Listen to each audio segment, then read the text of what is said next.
Tell me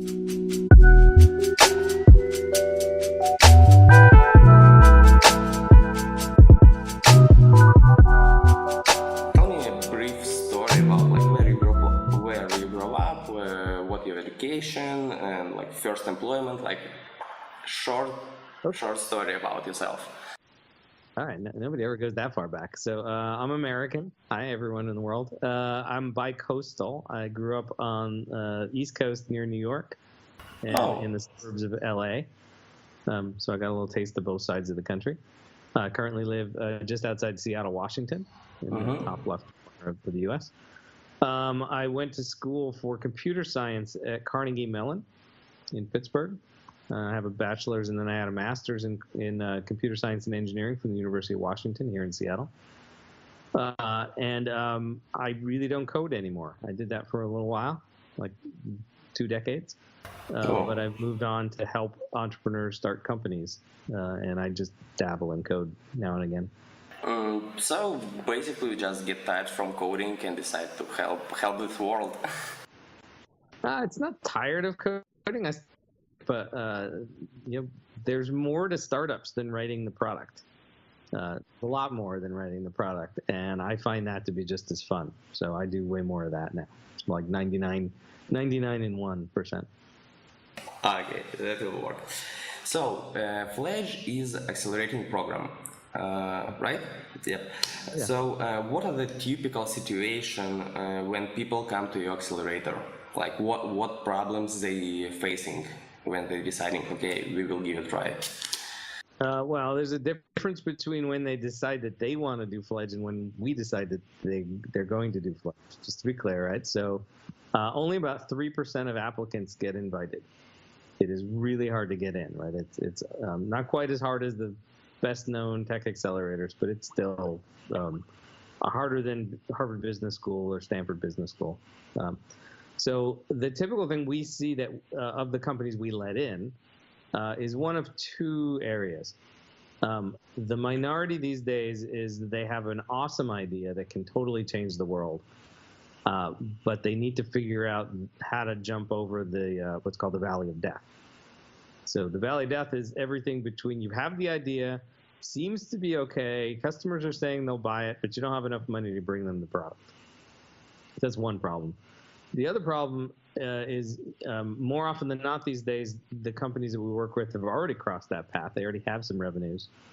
And now they find the next valley of death, which is I have some customers, I have maybe $20 or $30 or $50,000 in revenues, but I don't know how to go and raise money to go grow that business. Like I've never raised money before. I don't know how to talk to investors. I don't know what investors want. And so in both cases, the answer is the same thing, which is strange. But in both cases, the answer is you got to have a solid business plan. You have to understand what's needed to get to the next milestone, and then once you understand, you have to be able to communicate that with investors. It sounds easy, but it's not easy. Oh well, yeah, I'm sure it's not so easy how it sounds. And like you, when people participating in your program, you helping them with different lessons or like lectures, or how it's look? Yeah, it looks kind of like 3 different parts, 3 distinct sections. So one, we go a lot deeper than most accelerators on education. So I happen on the side to teach an MBA level class in entrepreneurship. And so the fledglings get that class. Their version is 5 weeks. The MBAs do it in 30 weeks. So it's a lot faster. Too fast to actually keep up with the homework. Second, and I'd say more important, we flood them with mentors. So there's a program, one of the innovators of the modern accelerator called Techstars, they came up with this idea of mentor whiplash. So it's really hard to describe. Well, it's easy to describe. It's hard to understand. We have our teams meet with something like 15 to 20 individual mentors, right? A mentor is any experienced business person that wants to sit down and help them. And so when you're working on your business plan, if you're sitting down for 15, 20, 25 hours with these people and they're giving you advice, you wind up feeling like you have more than enough advice, which is not something that most entrepreneurs get. Most entrepreneurs would love to have a mentor. 15 mentors is just over the top, but there's something magic that happens when they get flooded to that level, and it makes them better. And it makes them better for lots of reasons, but we can sum it up as they finally understand how to make decisions because they have 15 different opinions.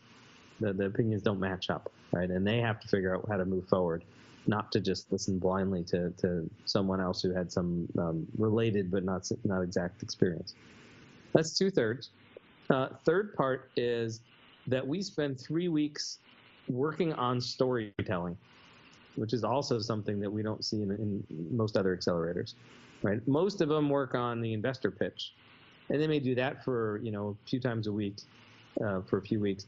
We do every day trying to craft a story that's compelling about the company.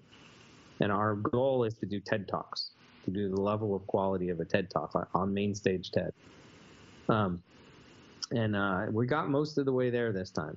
It's that bar is really hard. That's a really, really high bar. And it takes us every single day for 3 weeks to get near that bar. And that pays off after Fledge, after the program, because then our graduates can step up in any room and just make the audience go, wow, with their story. And it doesn't matter if that story is a minute or 3 minutes or 5 minutes or 10 minutes. They have a piece of their pitch that is just way above everyone else's. Okay, so I see. So basically, it's like you're not showing for entrepreneurs how to run their business. You're just giving them different options, visions, and opinions about how to do it, and they need to figure out by their own. Yeah, I'd say that's mostly true. Which way they will go.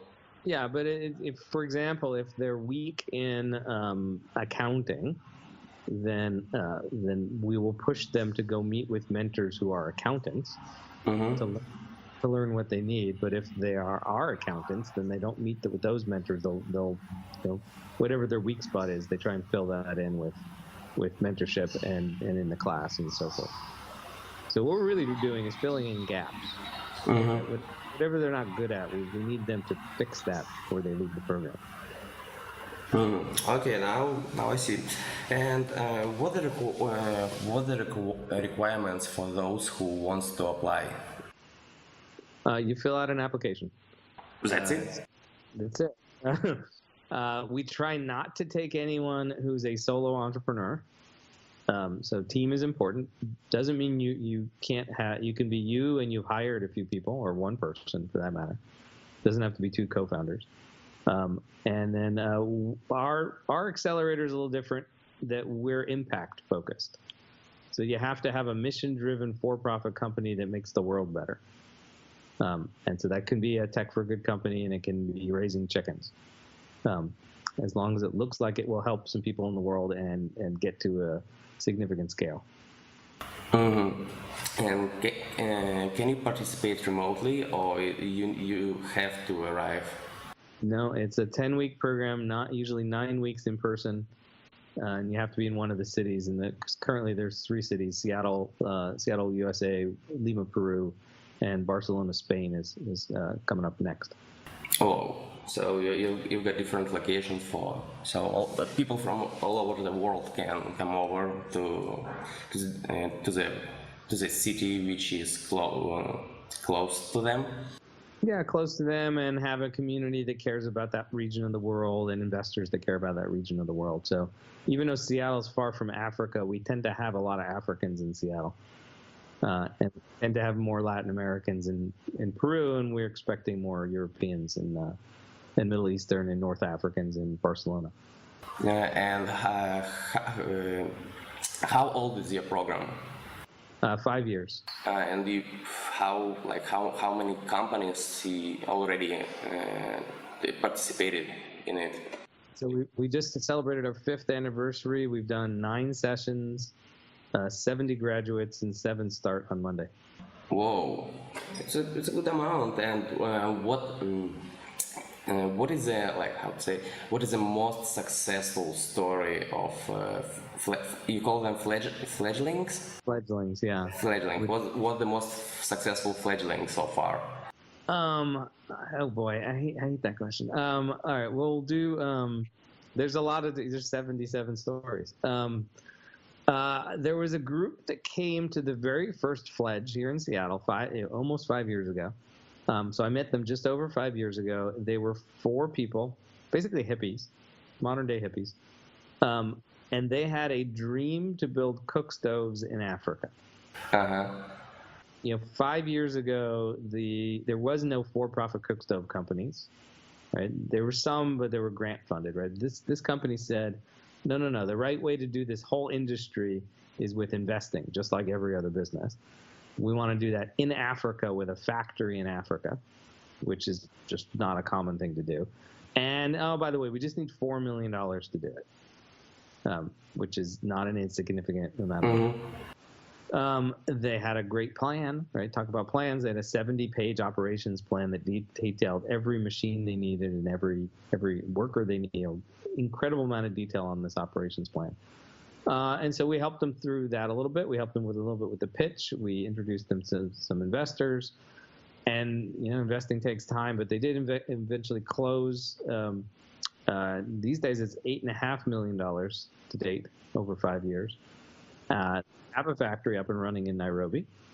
And they are the largest manufacturer of cook stoves in Eastern Africa, if not all of Africa. Okay, I see. That's a pretty good story. And every year you see a lot of different companies from different industries going through, like trying to apply to your program. From your point of view, what is the most promising industry nowadays for startups? We're kind of sector agnostic and geographic agnostic. We don't see a single promising area, right? So, tech, everybody wants to do tech. We get a ton of applications for an app that does something. Again, we're impact focused. So if you start your pitch to Fledge with an app that's not a good sign for us.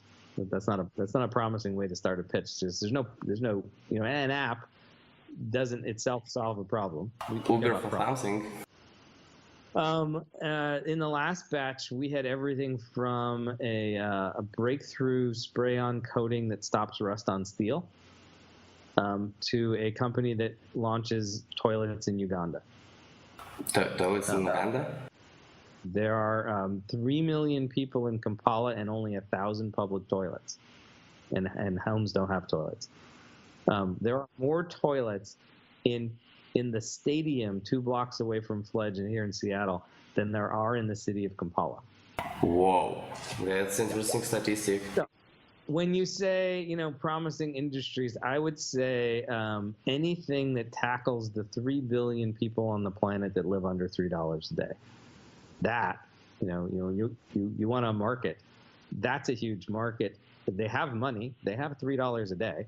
There are 3 billion of them, right? So do the math. That is, $9 billion a day. There's $1 trillion there to serve that populace. They just happen to be spread out across China, India, and Africa, right, with a few left in Latin America.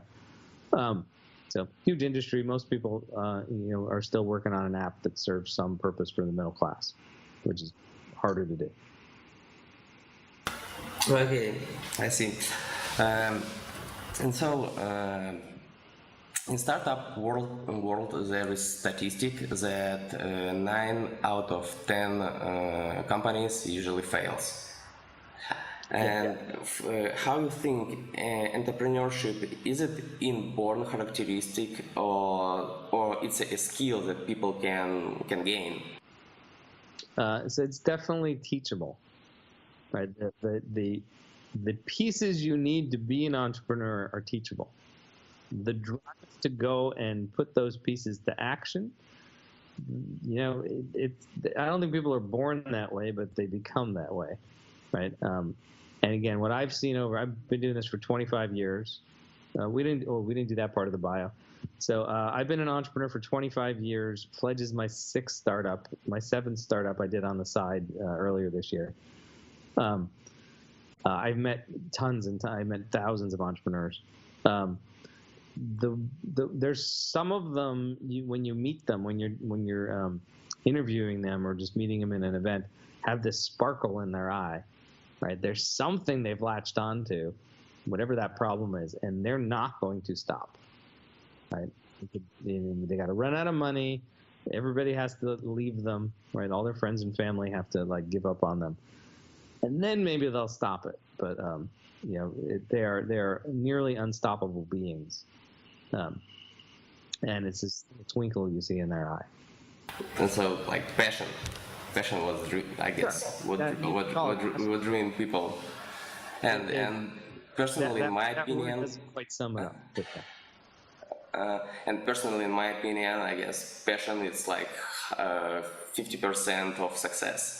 Because if you got passion for something, you will work hard and hard and try harder every single time, even if you fail. But damn, I will win this thing.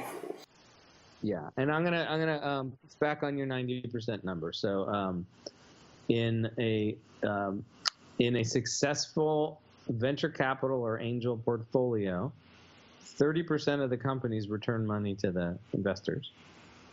So that's not 10, that's 30.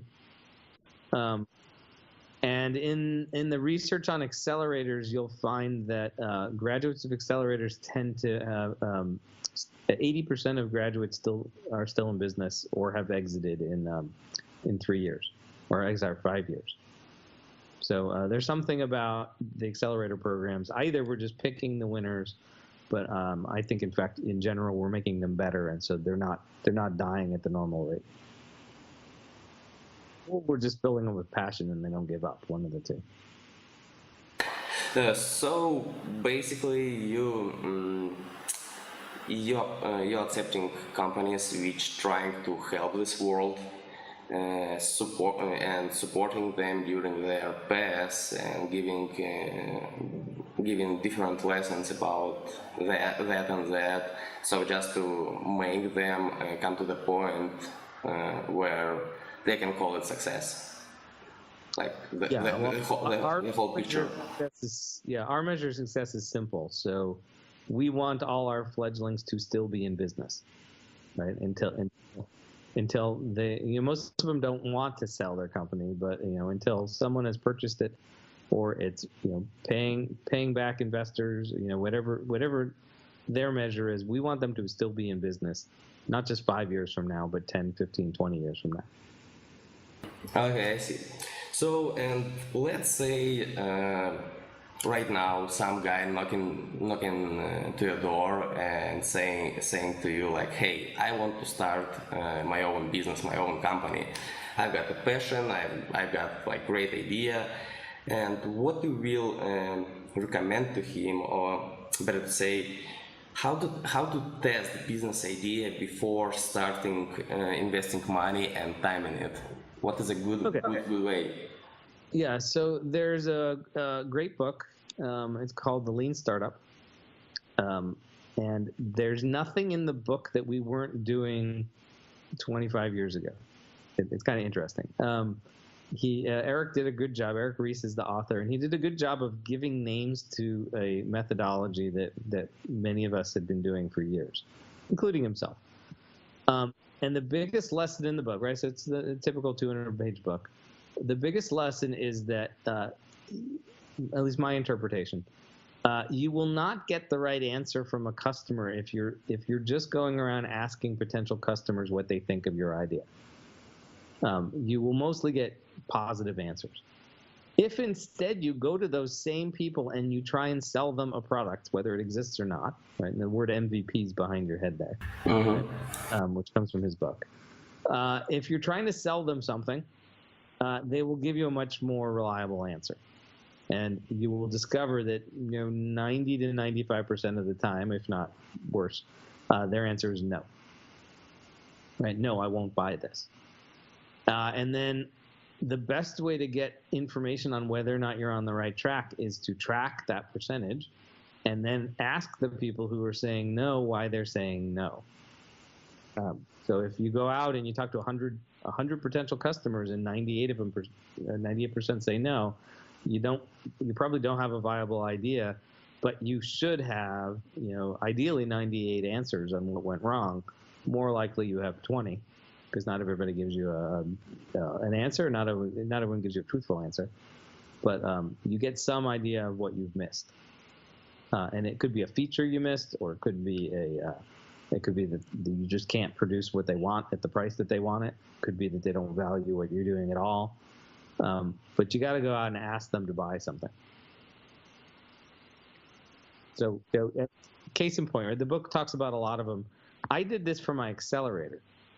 So 5 years ago, the idea of a social good accelerator, environmental good accelerator, was weird.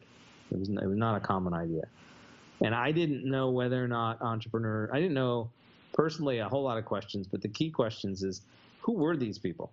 Were they 60s style hippies that had dreams and no chance of being funded? No offense to hippie. Or were they typical MBA students, typical MBA style students that just had a different kind of passion? And what were these ideas that they had? Like, were these viable business ideas, or were they just more Ben and Jerry's, where you do a bake sale? And so we needed to find this out, and we needed to do it without spending hundreds of thousands of dollars on an accelerator, right? Because we invest in every company; it costs money to run this program. So we ran basically a startup weekend. Right? Startup weekend itself was less than a year old that year, and they wouldn't do it with us. So we actually ran Socient weekend, #Socient. One of the Twitter hashtag for social enterprise. And we got people to buy tickets to our event and pay us for market research, which is one of my favorite forms of market research, when they pay you.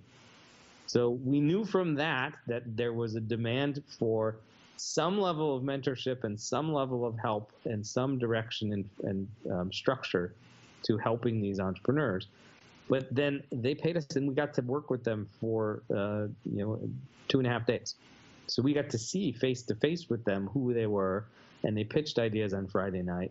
And we basically proved out the accelerator in a paid program that, you count our time, we made it probably $1 an hour. So we didn't make any real money, but we didn't spend doing it. And it was fun. Okay. So you said before that so Lean Startup, if I remember right, it was released in 2011. I think so. Yeah.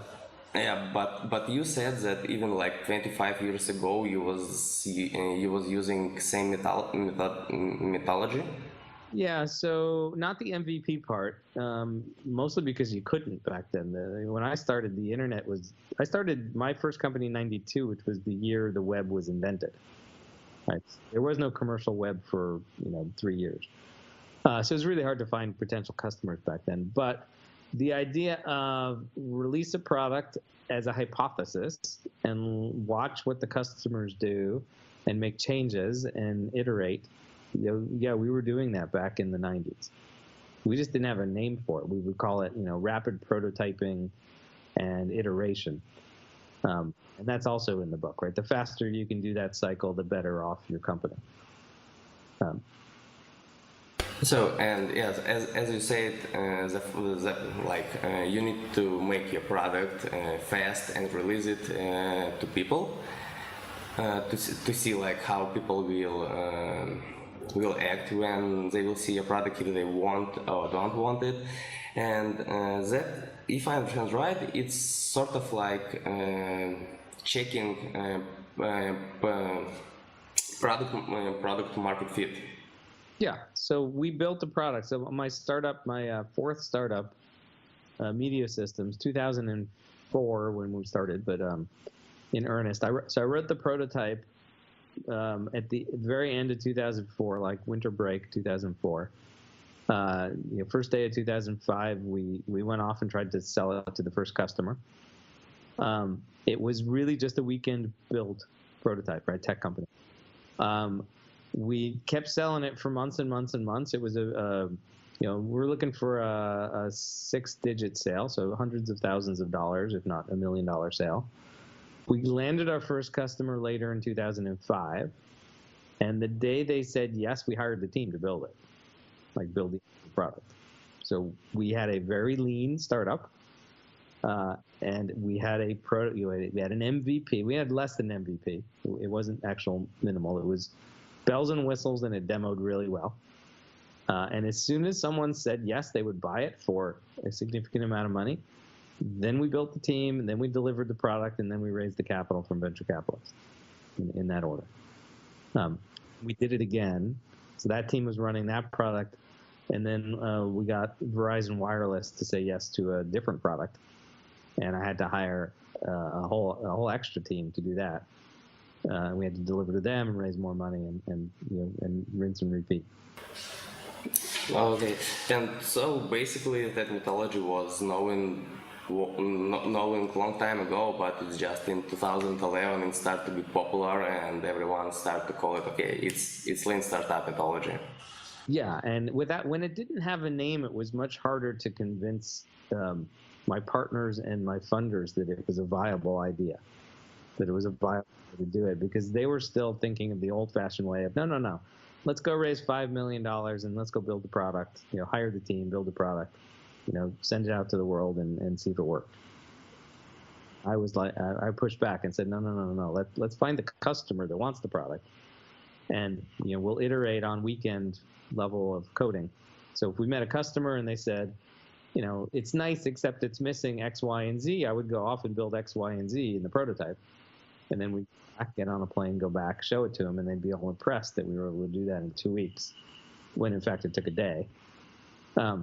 And then, eventually when they said yes, we would show up and say, all right, well, we'll deliver it to you in, how's 90 days sound, or 120 days? And they would say yes, and then we would, it's actually the only company where I had to scramble to hire fast enough. When I say hire a team, I mean I hired 10 people in a day,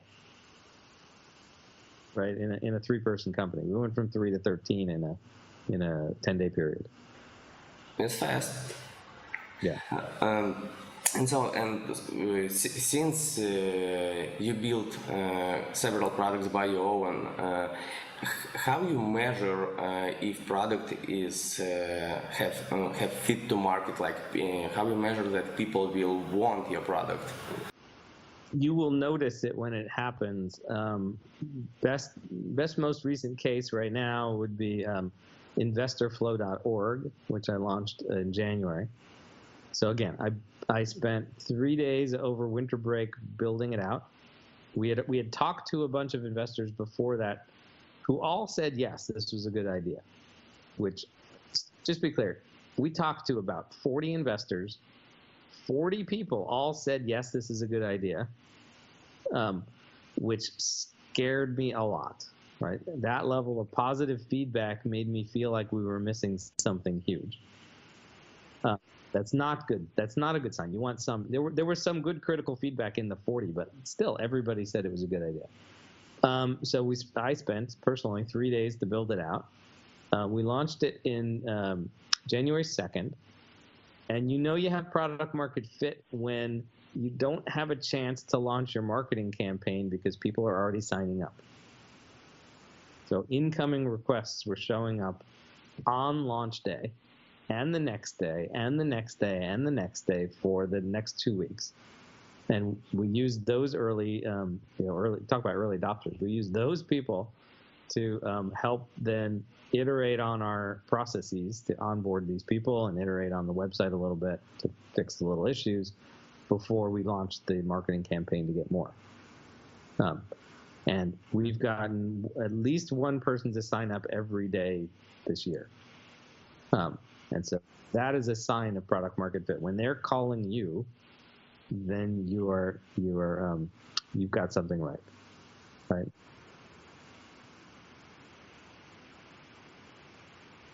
one of the point of lean start one of the point of lean startups that you need to release your product fast, like build a MVP and throw it to public.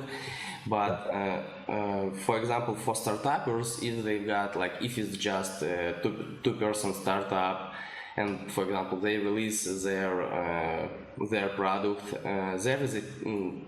there is possibility that some, for example, big corporation will see that product and they will like it and they will say like we want it too. And but compare startup if you compare startuppers and big corporation got like power, skills, and teams to build this. So my question is how to protect your idea from being stolen. Yeah, don't worry at all. So the speed, the only advantage that a startup has in the entire world, right? You can read online and hear lots of people talk about competitive advantages and patents and protections and whatnot. It's all bunk. There's only one thing that a startup has advantage of against a more established company, especially a big company, which is speed. Large companies do not go around looking for ideas from startups that have no customers and say, wow, that's a great idea. They have no customers. We're going to copy that. That is not what big companies do. They are risk averse. They will potentially copy you once you're up and running and successful, in which case you now have some other advantages like customers, and you have knowledge of those customers that they don't have. But no big company is going to turn around and try and steal the idea of a little tiny startup. That their internal processes are too slow. Their decision making is risk averse. That I know of. I'm sure it's happened here and there, but it really 99.9999999% of the time that does not happen. Nor do startups steal ideas from other startups, because the copycat is missing the passion. They're missing the vision. They're seeing the MVP. They don't know what the vision is. They're likely to produce something that's worse. One thing you should be worried about is, the first thing you should be worried about is getting customers. Like having the right, the minimal be actually minimal is important. Often it's less than minimal, in which case no customers show up. When the V is missing, that you have a minimal product that people like, but it's not viable because you have no business model. So it doesn't matter if you have customers or not, you still don't have a business. The best advice I have, right, I'm going to assume that most of the people watching this are tech entrepreneurs, because most entrepreneurs are tech entrepreneurs. Don't build the tech. Don't do it. So when I said we launched InvestorFlow we would pitch it 5 years ago as an online social network for investors, right? Or the angel list for impact investors. We built it with WordPress, 3 days of customization in PHP, basically no important features, and Gmail, a $100 mail merge piece of software, and some Google Forms. That's it. That was our tech stack. We have spreadsheets, Google Sheets, as our database. My partner built a really complicated Google Sheet that does the logic of matching deals to investors. But we did not sit around and not hire a team. We did not go and spend 3 months or 6 months or 9 months building tech. Because what we do know, right, this is I think why this startup is so successful. We know that we're wrong. We know that our plan is wrong. Despite the fact that someone signed up every day, that's nice. We got through that part. What did they want from us? We don't know that yet. We don't know how to make those 180 investors happy yet. We're playing around with ideas on how to do that, and we can do that with mail merge. In fact, one of the 3 days was total waste. I wrote a bunch of code to send out email, and it turned out that wasn't as good as a free tool we found to do HTML email on Gmail, like a better HTML editor. And we found this mail merge app that was better than the service I found. So I could have done it on 2 days coding, or maybe even a day and a half coding. Software is expensive. Software is the equivalent of tooling for manufacturing. So if you said you wanted to start a company that was going to build electric motorcycles, right? I'd say great, right? Go tinker in your garage and build one by hand, and go customer to buy that one, and then go build two by hand and find two customers to build that one. And when you've sold, 20, then go to investors and go and invest in any tooling, and design the thing to look pretty, but make them work first. And use as much smoke and mirrors as you need to make it look like it works. Use as many monkeys as you need in the background to make it act like it's smart, like it's software based. I mean, like human monkeys. But do the work by hand for as long as you can get away with it until you have that product market fit, and then go build the software that actually does what it pretends to do. That costs you less money. That costs you way less headaches and coding. Lets you get to market in days instead of months. Okay, I see. Actually, you answered my next question, so I'll jump on the next one. You started to talk about investments, and so if I understand right, you are not only like accelerating program, you're also investing in companies as well. Yes. What is the investment terms in Fledge? We do that differently as well. So I have a video online. Come to the actually, you got to come to my personal site. It's lunarmobiscuit.com. Yeah, I'll put links somewhere here. No problem. So I have a talk on lunarmobiscuit.com called "You're Doing It Wrong," which is it's not for entrepreneurs. It's actually targeted as investors. Because I think most investors do it wrong. I also have a great post that I love called California Capitalism that explains the same topic. So we don't invest for exits at Fledge. So we hand over, it depends on the city. In Seattle, we do $20,000 in cash for 6% ownership, just like Techstars and Y Combinator. And we're actually investing in future revenues. So the companies are required to buy back half of our shares using 4% of their future revenues to return us twice what we gave them, twice what we spent. And that way the company can do whatever it wants once it's bought back the shares. It can worry about acquisitions itself, or it can go raise lots of money, or it can run as a nice sized company that employs a lot of people and solves a problem. And that way, again, our metric, remember, is they're still running. Well, if they're still running, that means they're earning revenues. If they're earning revenues, they're paying us back. We do that for our stipends. We try and do that for our follow-on capital.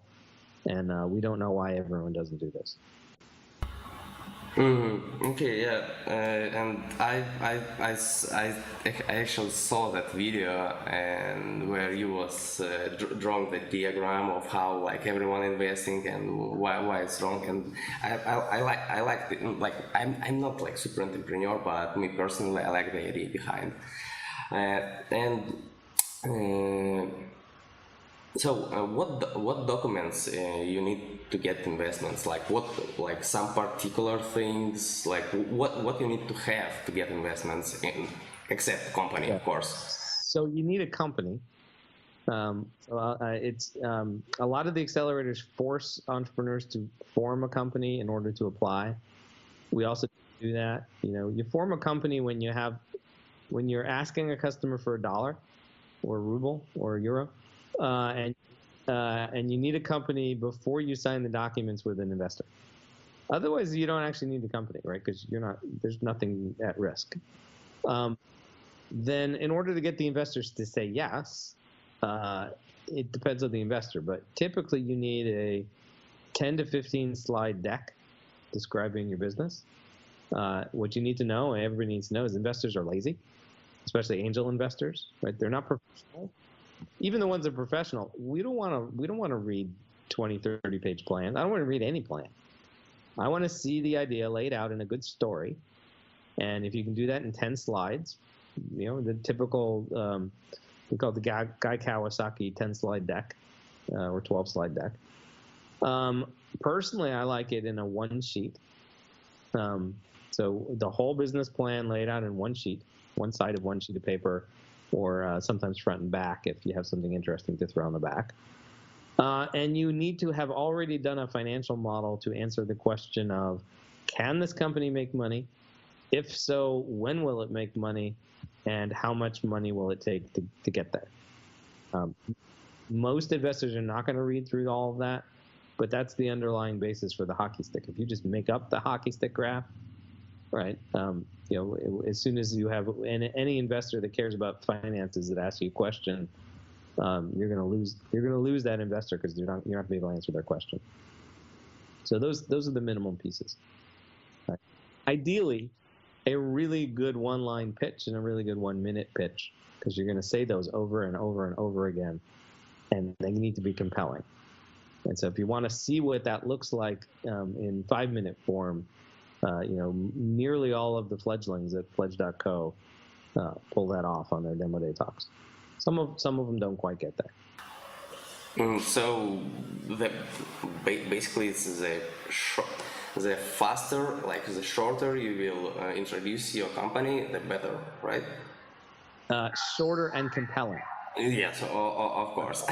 So, when they come into Fledge on day one, on purpose, we have a cocktail party with 40, 50, 60 people. And they have to present their company, and we have not had time to help them with their one-line pitch yet. So they're usually pretty raw, and they're okay, but not great. And then 5 weeks later, they're way better, and 10 weeks later, they're way, way, way better. And it's just a matter of trying. This is one thing that helps it in Accelerator. You get to pitch that one-line pitch or the two-line pitch, maybe 6-7 times a week, and sometimes 4 or 5 times in a day. And so every time if you're going to do it 4 times in a day, and you know this because that's your schedule with mentors or whatnot, you can try different versions of it, and you look in the eye of the person you're talking to and see if they get it or not. See if they're see if they go wow with their eyes, right? Or see if they go wow with their mouth, for that matter. And I bet from for example, investing terms of one investor is probably might be different from terms of another one. Like terms between, is there is like a common rule in investing in investments terms, or they might be different? What usually happens for the seed round is that the company comes up with terms that it thinks is reasonable. So ideally, right, you've sat down with a friendly investor and they've helped you through that process. And so ideally, it's not quite a negotiation, but you've listened to an investor or 2 or 3, put their feedback together and set some terms that are normal for the market. And then investors will say yes or no. Some of them will say no because they didn't like your terms. And they usually won't tell you that. They'll say no, or they just won't respond to you. And you basically got the terms wrong. When you get to the scale of venture capital, then you give them a general sense of how much you want to raise, and they give you the terms. Who sets the terms is different depending on the scale of the capital coming in. In the States, right, in the hot tech cities in the world, right? So in San Francisco, Seattle, LA, Boston, right, London, Tel Aviv, Berlin, so forth. There's just kind of norms that go on in those cities for how the rounds are going right now and what the terms are. So here in Seattle, convertible notes are really common for seed rounds. 20% discount, 5-6% interest, and you can pull the actual paperwork off the internet. In California, the terms will be slightly different. And for example, if like how you say it, venture capital coming to you and giving you their terms, what would you recommend to pay attention in investments agreement, just in case like if those guys will cheat on you, or like what how you can protect yourself from like harming your company? Go find someone who has raised venture capital before and ask them to help you. Okay, that's the easiest way. Yeah, and the same thing when it comes to angel investing. Right? Don't just sit down with a book and write down some terms and go to angel investors and expect them to say yes. Sit down with someone who runs an angel group, or some angel investor in town who's well known. Try and get a meeting with them, or a fellow entrepreneur who's been down this path and got money. Get some advice from them and learn how to do it right. I've seen deals go, I've seen investors say no because the entrepreneur worded the ask in the wrong way. I can't do it in the wrong way because I've been doing this for 25 years. But they asked for, $250,000 with X, Y, and Z, and the way they said Z was not the normal way, and the investor didn't understand, and so they just said no. And they didn't sit down and try and negotiate, and they didn't sit down and say, well, this is a first-time entrepreneur, they don't know what they're doing. They just said, I just don't understand. Z sounds crazy, so I'm just going to skip or go to the next one. What entrepreneurs forget is that when you're out raising money, you're doing a sale, right? You're in a sales process, and you are selling your company, and your competition is every other startup in the world. Right? Not just the ones in your industry, not just the ones that are at that event you're at. Every single other investment is your competition, because every investor now can go on angel lists for one of the other crowdfunding sites and go pick something else. Right? It doesn't matter what country you're in. I can go to the UK, one of the UK crowdfunding sites, and go invest in a UK company, in the next minutes when we're done here. I can go on angel list to start a syndicate in 5 minutes from now. I can I'm a member of 2 angel groups. I can go join, listen to the next pitches. And I can say, no, it's nice, but it's not perfect. I'll wait for the next one. And there will be a next one.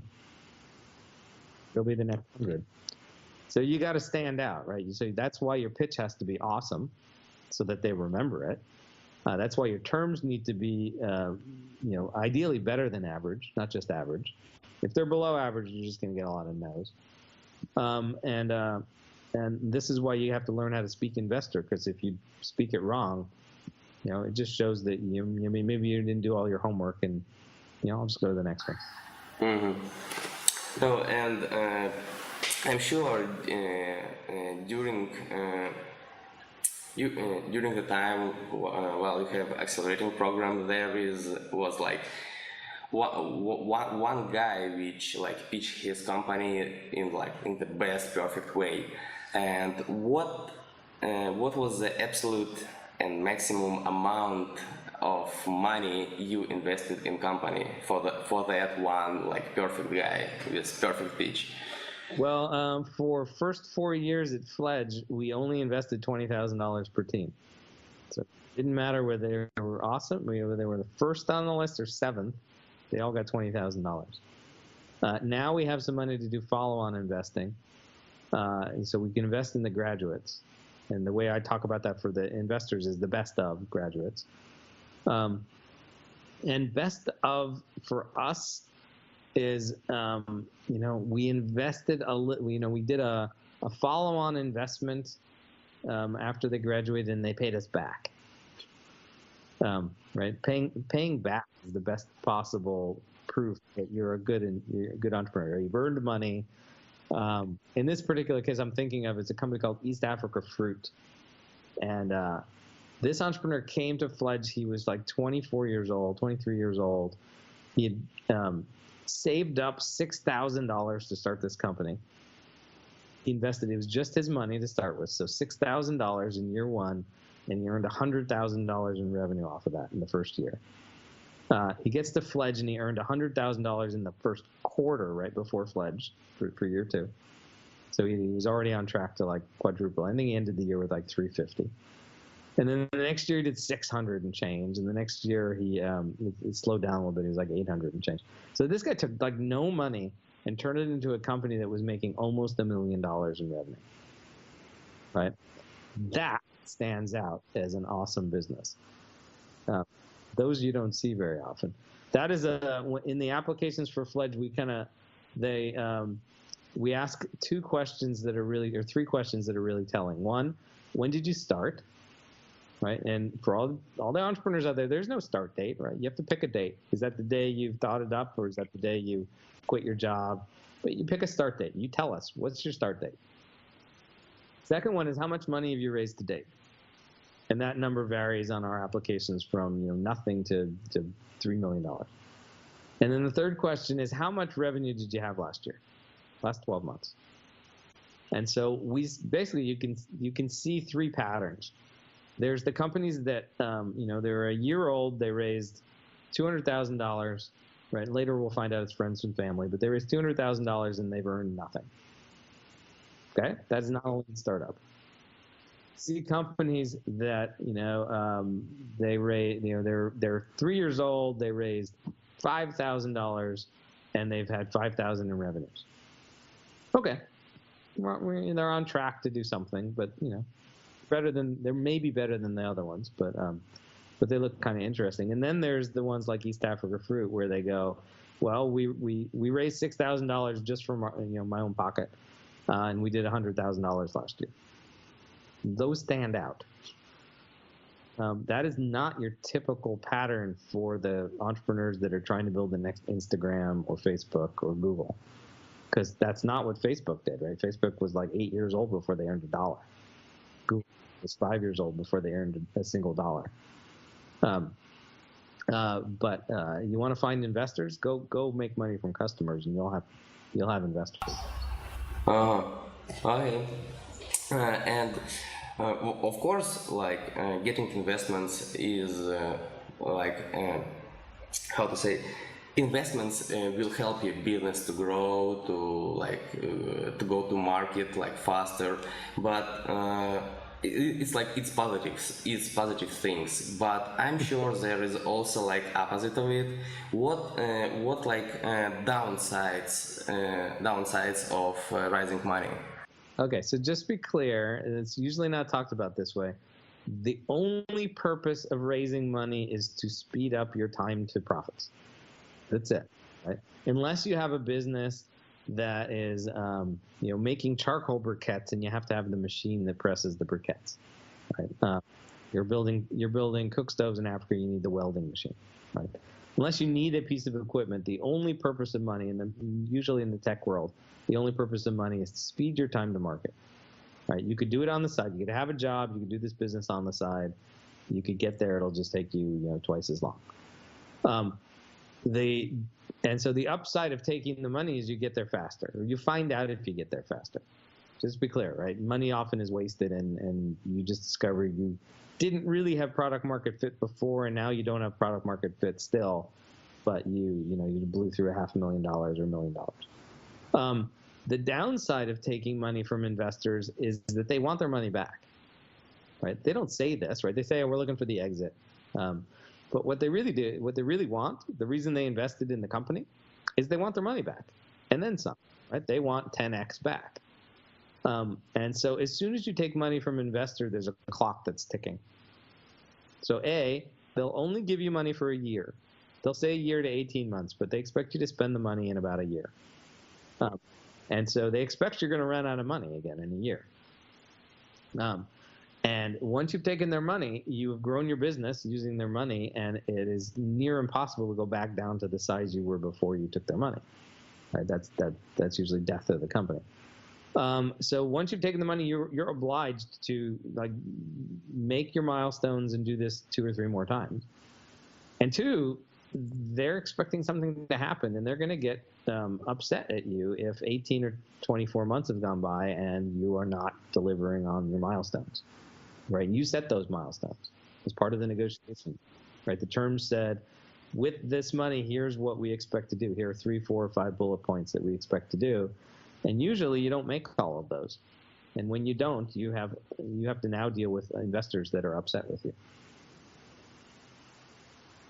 So it's not all unicorns and rainbows when you raise money. And I'll make this clear: the news media doesn't cover this right. Companies that raise money, they talk about those as the successes, right? So whatever, Snap went public and raised hundreds of millions of dollars. They don't make a profit. It's even when you go public like that and raise large sums of money, or Uber that raises $2 billion at a time in the private market. Raising $2 billion does not make you a success. Raising $2 billion means you have more investors that you have to go and pay back. And if they raise $2 billion, that means that those investors, crazy enough, are expecting $4, $5, $6 billion back, right? Which means you got to grow your company really fast and really big. Yeah, and that's actually why I asked that question, because like on the internet you can find like a lot of articles why raising money is a good way for business, but there is actually not so many material about why it's not so good, why it's actually bad, and like what people get why people can get in troubles with it. Yeah, so there's there's one reason why you think 90% of companies fail, right? Which is your second question an hour ago, is because because in the venture capital companies and the ones that get the press, they're choosing to go down a path where they are burning money, right? Venture capital industry requires companies to grow really fast. And if they stop growing, they lose all their value. Doesn't mean their company is dead. It just means it has no value to the venture capitalists. So we call those zombie companies. And I had these. I used to teach. My example was Medio, my fourth startup, right? The one where I hired everybody at once. They were making millions of dollars per year and employing like 50, 60 people. It was a totally viable company. It was better than break even, right? They made a small profit.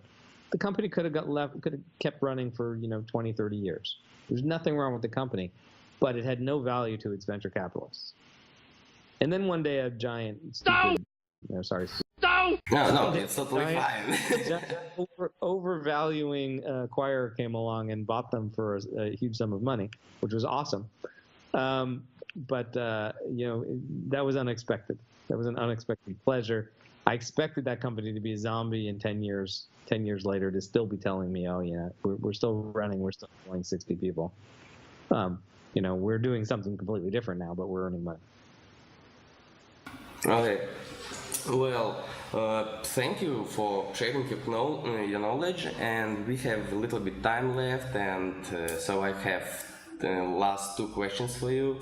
And can you name, for example, 3 best books which basically every first-time founder have to read? Okay, well, I can name 6 because there's 6 books in the Next Step series, which is all right. So we'll count that as 1. I just happen to sell them a la carte in terms of topics. So that's The Next Step by Luni, Libes. I always make all my students read the Lean Startup. I think that's an awesome. And then there's a ton of other ones that have little tidbits in them, but don't have they're just not soup to nuts telling you how to make progress. One other book that I use in my teaching is Business Model Generation by Osterwalder, which teaches business model canvas, but it doesn't tell you what to do with it once you have it. The second half of the Next Step, the first book, the blue book, tells you what to do with it that makes it useful. And then I'm going to put a 4th one on here. My favorite marketing book is Purple Cow by Seth Godin. Oh, yeah, we've got enough. Yeah, as I said, you got to stand out. You gotta be different. You gotta shine above the rest, and that's what Purple Cow is all about. And the last question, or actually it's not so it's not like actual question, but just can you give piece of advice, like valuable tip which will help people? So it takes me weeks to teach entrepreneurship in my MBA class, right? Even in Fledge, it takes 5 weeks. But I can sum it all up into one sentence, right? So here we go. All you have to do to be a successful entrepreneur is bring something to market that customers want and will pay you more than it costs you to make. That's it. That's the secret, right? The details are left as a homework assignment to the entrepreneur. Well, thank you a lot. It was really